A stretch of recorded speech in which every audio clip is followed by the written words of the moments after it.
Hi అండి, నేను ప్రభాకర్, వాస్తు planar. నేను ఒక వాస్తు పరిశోధకుడిని. ఇప్పుడు మనం హిందూపూర్ కిరికేరి వివర్స్ కాలనీ దగ్గర ఉన్నాము. ఇది ఇల్లు వచ్చేసి నాగేశ్వర్ గుప్తా గారిది. తూర్పు ఉత్తరం రెండు వైపులా రోడ్డు ఉన్న ఈశాన్య బ్లాక్ స్థలం అండి. ఇది తూర్పు రోడ్డు వచ్చి ఉత్తరానికి పోతుంది చూడండి, ఉత్తరం రోడ్డు తూర్పుకు పోతుంది. నాలుగు రోడ్లు కూడలే అనమాట.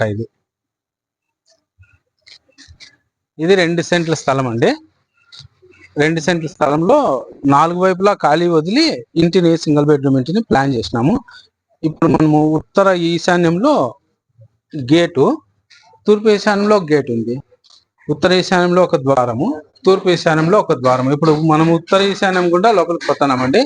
ఇది తూర్పు, ఇది ఉత్తరము, ఇది దక్షిణము, ఇది పడమర. మనం పోతాండేది ఉత్తర ఈశాన్య ద్వారం గుండా లోపలికి హాల్ లేకపోతున్నాము. ఇది గజాయానికి సెట్ చేసినామండి ఇల్లు.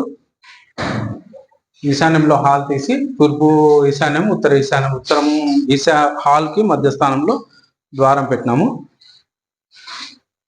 ఇది పూజ గది అండి, తూర్పుకి పూజ గది. ఇది కిచెన్ అండి. ఇది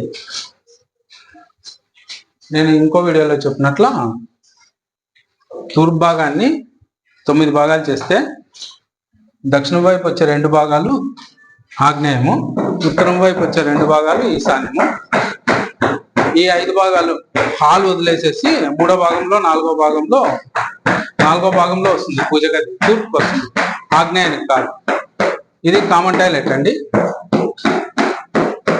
బెడ్రూమ్ సింగిల్ బెడ్రూమ్. ఇది ఒకసారి బెడ్రూమ్ చూడండి.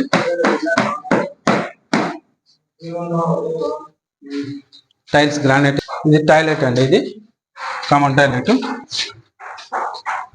7 అడుగులకి టాప్ వేసేసి పైన స్టోర్ రూమ్ చేసినామండి. ఇది ఉత్తర వాయువ్యంలో